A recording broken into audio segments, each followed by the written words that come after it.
Hey, so this is the year I want to finally create a video game. Create a video game. Create a video game.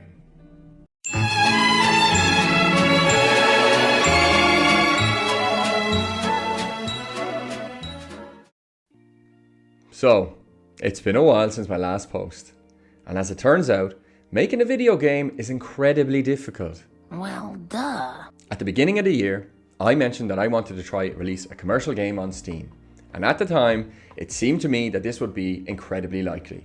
I had an idea of what I wanted to do for a long time, and after thinking about how it would play out in my head, I thought I could have a demo done in 1 to 2 months with a completed project by the end of the year.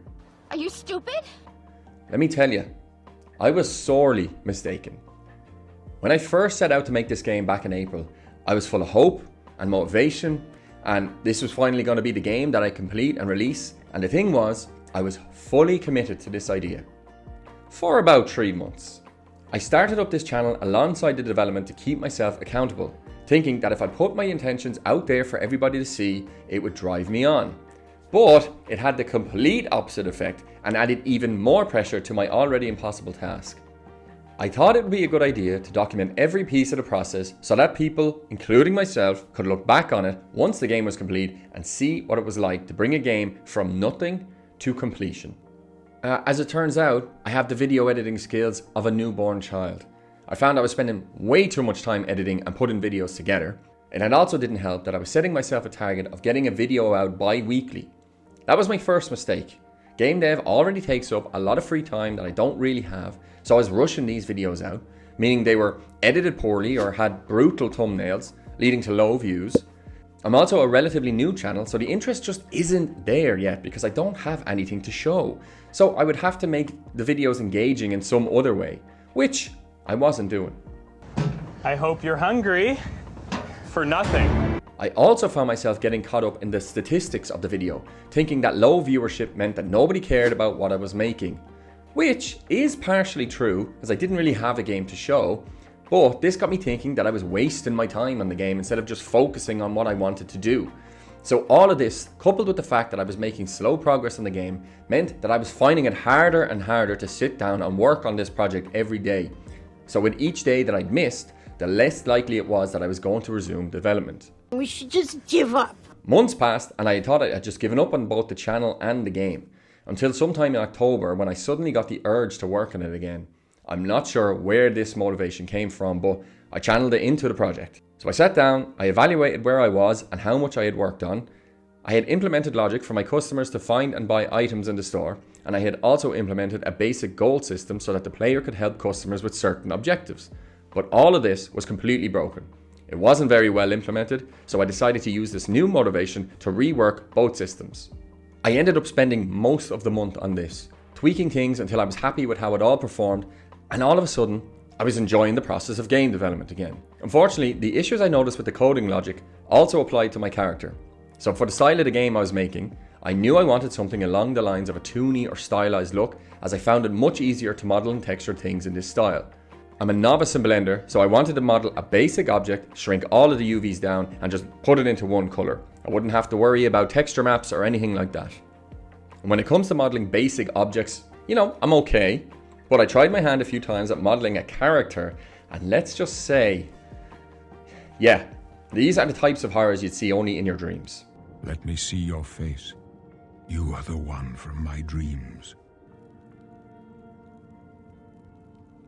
So I remember when I'd first started this project, I was playing around with some concept art in ChatGPT and trying to get an idea for the kind of character I was going for.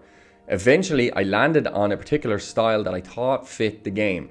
So I ended up paying somebody on Fiverr to model this character for me, and I was pretty happy with the result at the time. I even spoke about it in one of my previous videos.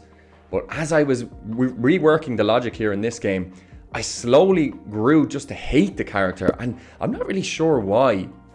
I think it's because ChatGPT I find has a very distinct look when it's characters, and that's all I could see in this model. Initially, I knew I wanted the character to have a full mouth so that I could create some blend shapes to show emotion. I even purchased the character creation tutorial on Udemy to help me with this. I did get it working the way I wanted, but I just really did not like the character in this scene anymore. I also have no clue about animation, so it probably didn't help that they were walking around like reanimated cadavers. I mean, look at this. There was a time when I thought this looked okay. I remember thinking I'd do the animation myself because I didn't want to use the ones on Mixamo to try and add a unique look to the character, but here's the kicker. This only works if you can actually animate. Right, yeah, of course. So I eventually gave in, I imported them into Mixamo and tried using the animations there, but I could never get it to look right. There was something wrong with the head or the hands or something. Just adding more nightmare fuel to the fire. And the more I was working on the game, the more I realized that this character just didn't really fit the style for the type of game I was making anymore. Initially, I was using games like Untitled Goose Game as references.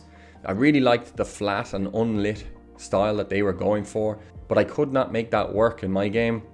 I also saw games like Little Kitty Big City that seemed to have a very simplistic approach to the art style. And look, there's a lot that goes into making those games look good.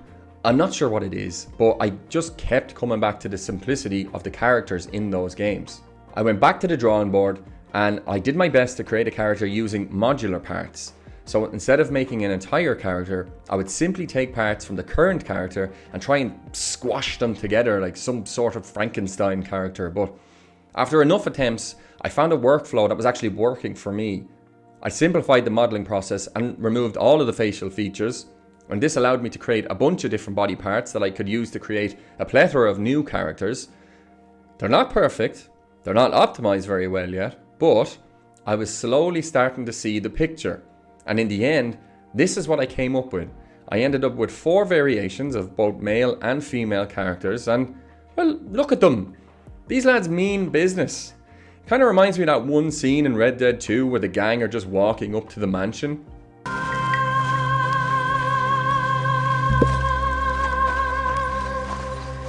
But because now they don't have any facial features, I feel like I'll miss out on some of the gesturing that I wanted initially. But I might even eventually add some more to the characters, such as, glasses and hats, or mustaches and beards, and give them even more variety. I could even add some Toony styled eyebrows that might go up and down depending on if the customer's happy or angry. We'll see. I had the customers giving rude gestures as well in my last update, and I figured I can expand on this and have the personality come through these gestures, so rather than using the facial expressions. I like it where it is currently, but give me another few months and I'm sure I'll end up hating these too. But at least now they work correctly with Mixamo. When I first began development on this project, I bought the Toony Colors Pro 2 asset pack from the Unity asset store when it was on sale. This asset pack has a ton of different features that I don't really understand how to use yet, but the out-of-the-box settings are great. They're so easy to use, and after playing around with them for a little while, I eventually got to a style that I think I'm happy with for now. And with all that out of the way, I now had to rework all the logic I had on the old customers to work with these new ones. I also changed a few things around, such as the big obnoxious goal indicators to this more fitting one. It's just another placeholder for now, but it helps with visualizing the kind of look that I'm going for. I added a few more things to the scene so that I could get an idea for how it looks, and my current goal at the moment is to try and get some sort of playable demo ready, only for myself, because even after the work I put into this, I've no idea if this actually is fun to play or not. I also don't think I'll be aiming to get videos out as frequently as before, rather, focusing primarily on game dev while uploading a video whenever I feel there's a substantial update to share. And that's everything that I've worked on in the last month or so, really. The needle hasn't really moved that much in terms of gameplay or, features because, well, I revamped most of the logic and I decided to change a couple of the assets around, but it's in a place now that I'm happier with than I was before. I still have to work out some of the things with the art style and some of the direction, but I think I'm happy with the direction that it's going in for now. So for the few of you who are interested, I do appreciate that you've stayed sub long enough to see what state the game is in now. I think I understand now that, I need to sacrifice some areas I've no skill in, such as, using the animations from Mixamo, or not feeling guilty about using a Unity asset when I need to fill my scene. I also understand now that while I'm intending to release this game commercially, I'm not really expecting to make a ton of money from it. I think most games now released on Steam tend to fail commercially, but I think I'd be happy knowing that I finally saw a game through from nothing to a full release. Yeah, there's still a long way to go before I'm anywhere near a completed project, but as long as I focus on doing little by little every day, the bigger picture will eventually sort itself out. So, thanks again for sticking around, and I'll see you in the next one.